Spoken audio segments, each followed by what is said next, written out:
July 2nd, 1943. The sky above Sicily trembled under the weight of war. A lone P-40 Warhawk dropped through the sunlight like a blade, its guns tearing open the fuselage of a German F-190. Below, the fields near Castelvetrano rippled under the spiraling shadow of a dying aircraft. And for a brief, suspended moment, the world witnessed something it was never meant to see, at least not according to the doctrines of Nazi Germany or the prejudices of the United States. The man behind the trigger was First Lieutenant Charles B. Hall, a young black pilot whose very presence in a fighter cockpit defied decades of American military assumptions. Yet here he was, carving a burning arc across the Mediterranean sky, forcing two nations to confront a truth they had refused to believe. What happens when the people a society dismisses as incapable rise higher than anyone expected, literally and figuratively? What does it mean when a single moment in the air begins to unravel entire systems of belief on the ground? This is not just the story of an aerial victory. It is the opening chord of a symphony that would echo across Europe, across America, and across history itself. Long before the Red Tails carved their legend into the skies of Europe, their story began in a country that doubted them long before the enemy ever did. In the decades after World War I, the U.S. Army War College's 1925 report cast a long, chilling shadow over every black serviceman who dared to dream of flight. It declared black Americans inferior in mentality, lacking the intelligence for technical duties and the courage for combat leadership. These weren't fringe mutterings. They were official doctrine, baked into military culture, shaping policy, opportunity, and expectation. Yet across the nation, a quiet defiance had already begun.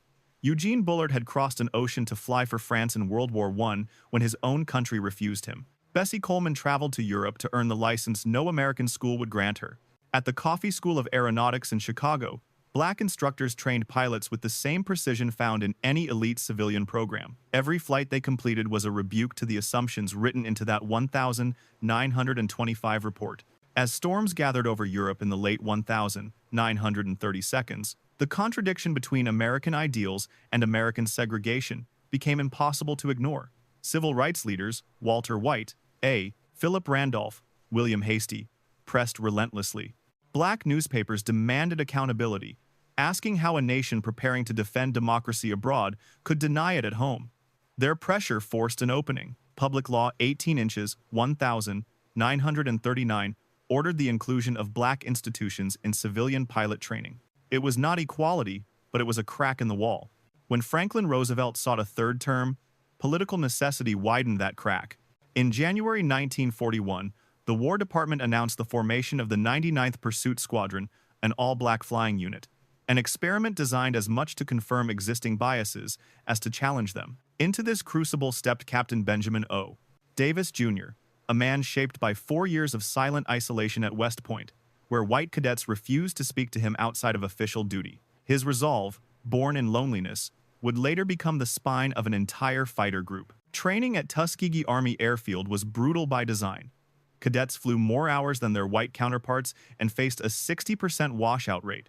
Only the most disciplined, focused, and resilient survived a super-selected group, as Colonel Noel Parrish would later call them. They trained under constant scrutiny, aware that any mistake could be used to condemn not just individuals, but an entire race. In April 1943, the 99th arrived in North Africa, attached to Colonel William Maumier's 33rd Fighter Group. Their welcome was cold, missions were limited, trust was withheld. And on June 2nd, during the attack on Pantelleria, they entered combat for the first time, holding formation under pressure even as German fighters tested their resolve. No planes were lost, but the most important result was quieter. They had not broken. What came next, over the skies of Sicily, would prove they were ready for far more. The summer of 1943 would become the turning point, the moment when months of suspicion, isolation, and political pressure collided with the brutal clarity of air combat. Over Sicily, the 99th Fighter Squadron met its first true test. First Lieutenant Charles B. Hall had flown only 7 missions when he spotted 2 Fu-190 diving toward the American B-25 seconds. He slipped his P-40 into the narrow space between hunters and prey and fired a clean burst that tore through the German's fuselage. The fighter fell away, spiraling into the fields below Castelvetrano. That kill did more than ignite celebration among black ground crews. It shattered the carefully maintained narrative that black pilots lacked aggressiveness or technical mastery. But on the ground, such evidence still struggled against entrenched prejudice. Colonel William Momier filed a devastating report soon after, accusing the 99th of poor performance and recommending they be withdrawn from combat entirely. His words traveled up the chain of command to General Henry Hap Arnold, who began preparing to shut down the entire Tuskegee program. And then came Anzio. On January 27, 1944, the Luftwaffe struck Allied positions at the Anzio beachhead with overwhelming force. 15 pilots of the 99th, flying worn P-40 against superior, foe 190 met the attack head-on. What followed was 2 days of fierce, disciplined combat. Depending on reports, they downed between 8 and 13 German fighters, more enemy aircraft than they had destroyed in the previous 7 months combined. Captain Charles Hall added 2 more victories, reaffirming the skill that had once stunned Sicily. The implications were immediate. A War Department study comparing the 99th to white P-40 squadrons found no deficiency. The experiment had proven itself not only valid, but indispensable. With this validation came transformation. In May 1944, the 99th joined the 100th, 301st, and 302nd Fighter Squadrons to form the 332nd Fighter Group. Soon after, they were assigned a new mission, one of the most demanding roles in the United States Army Air Forces, long-range bomber escort for the 15th Air Force. Colonel Benjamin O. Davis Jr. gathered his pilots at Ramitelli Airfield and delivered an order that would define their legacy. "We cannot afford to lose bombers," he said. "Our job is not to be aces. Our job is to bring those bombers home." In June, a new identity emerged. General Nathan Twining ordered distinctive markings for fighter groups, and the 332nd received red bright crimson splashed across their Mustang tails, spinners, and nosebands. The sight was unforgettable. Soon, bomber crews whispered to one another, "If you can get the red tails, get them." Their reputation spread not because they chased glory, but because they refused to abandon their charges. While other units broke formation to pursue easy kills, the Red Tails held the line. Formation discipline became their weapon. Loyalty to the bombers became their creed. The stage was set for a confrontation deeper inside Germany, one that would push them beyond reputation and into legend. By the summer of 1944, the Red Tails had developed a reputation for precision and discipline, but war rarely allows reputations to stand untested. On July 18th, over the heart of Bavaria, the 332nd faced one of the most punishing trials of their entire campaign, the Memmingen raid. Colonel Davis led 66 P-51 Mustangs into German airspace, expecting to rendezvous with the bomber stream. But the bombers were late, and time drifted away in the stillness of enemy territory. When the B-17 finally appeared, they brought a storm with them. Nearly 100 German fighters diving from every direction. In those 20 minutes of violent, spiraling combat, the Red Tails fought to hold a line that had already been pierced. They claimed 11 to 12 kills, but the Luftwaffe's attack was overwhelming. 15 B-17 were lost, flaming wreckage scattered across fields and forests. 3 pilots of the 332nd were killed, Lieutenants Robert Hutton, Wellington Irving, and Alfred Brown. Critics pounced on the losses, eager to reduce the Red Tails to a failed experiment. But the operational analysis told a different story. The 332nd had flown into an impossible situation and prevented it from becoming a catastrophe. They had met chaos with discipline. Yet, the war had one more crucible for them, Berlin. On March 24, 1945, the Red Tails were assigned a mission of brutal scope, escorting heavy bombers on a 1,600-mile round trip to strike the Daimler-Benz tank works near Berlin. Intelligence reports warned that the world's first operational jet fighter, the Messerschmitt Me 262, would defend the capital. With a top speed far beyond any propeller-driven aircraft, it represented the final technological gamble of a collapsing Reich. As the bombers neared Berlin, silver streaks cut through the sky. The largest concentration of Me 262 ever launched in a single interception. Lieutenant Roscoe Brown had studied their weaknesses: climb angles, blind spots, acceleration curves.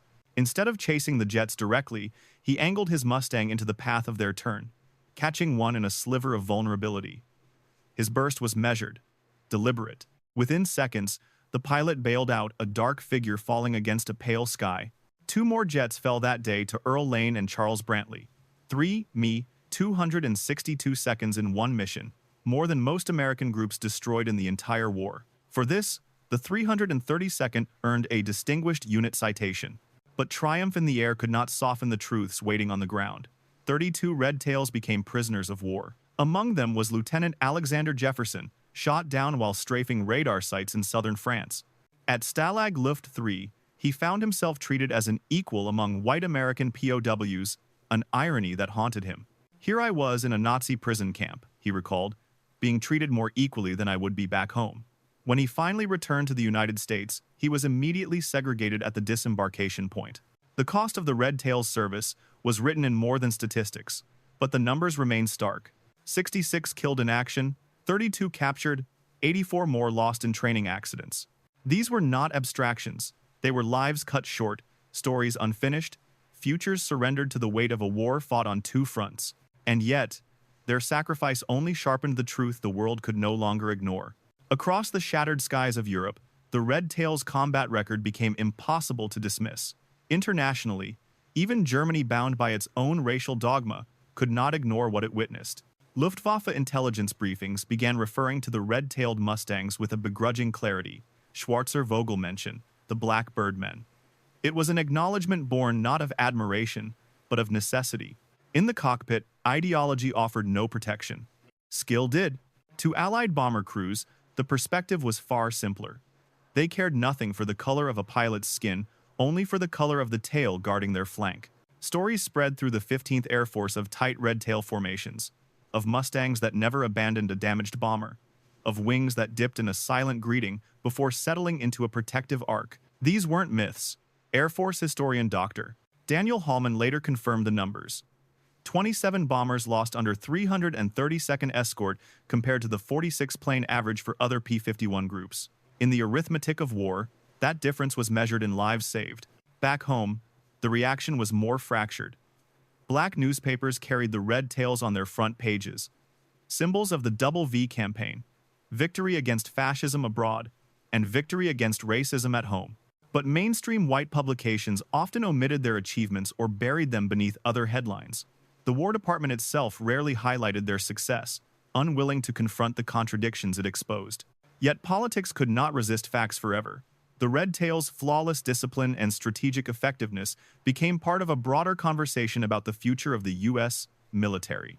In 1948, President Harry Truman issued Executive Order 9981, integrating the armed forces. The Tuskegee Airmen were not the sole reason for this seismic shift, but they were a decisive one. Their combat record demolished every argument that segregationists had leaned on for decades. As the world transitioned from war to uneasy peace, the Red Tails left more than a military legacy. They altered diplomatic perception, reshaped internal policy debates, and forced the United States to confront the hypocrisy between its stated democratic ideals and its domestic realities. They proved that excellence, when witnessed repeatedly and undeniably, becomes its own political force. The world had seen the Red Tails. Now America had to reckon with what they meant. History often remembers wars through maps, statistics, and the mechanical geometry of battles. But the legacy of the Red Tails cannot be captured in numbers alone, not even in their 112 aerial victories, their unmatched bomber protection record, or the medals that eventually found their way into their hands. Their true legacy lives in the quiet defiance that carried them from the segregated training fields of Alabama to the burning skies over Berlin. It lives in the discipline that kept them beside the bombers when instinct urged them to chase glory. It lives in the steady hands that carved arcs of protection through clouds thick with flak and fire. When the war ended, there were no parades waiting for them. Many returned to a nation unwilling to acknowledge what they had done, unwilling to see what they had proven. Some carried distinguished flying crosses into jobs that would not hire them. Others, like Benjamin O. Davis Jr., pushed forward anyway, becoming the first black general in the United States Air Force and shaping the institution that had once doubted his very presence. Recognition came slowly, too slowly, for many who deserved to see it, but it came in 2007 as the remaining Tuskegee Airmen received the Congressional Gold Medal. The weight of 6 decades finally began to lift. The Red Tails did more than defeat the Luftwaffe. They defeated the false theories that had tried to define them. They exposed the fragility of prejudice, how easily it crumbles when confronted with undeniable excellence. And they left a message carved into the memory of a nation, that courage is not bound by color, and that democracy demands more than slogans.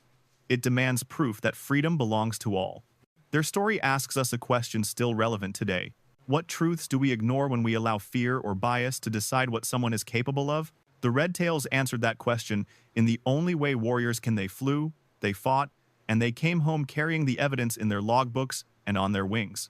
If this chapter of history speaks to you, share the lesson you believe matters most. And if you wish to continue exploring the battles, decisions, and human stories that shaped our world, consider joining us for the next chapter. History may be written, but understanding it is a mission we carry forward together.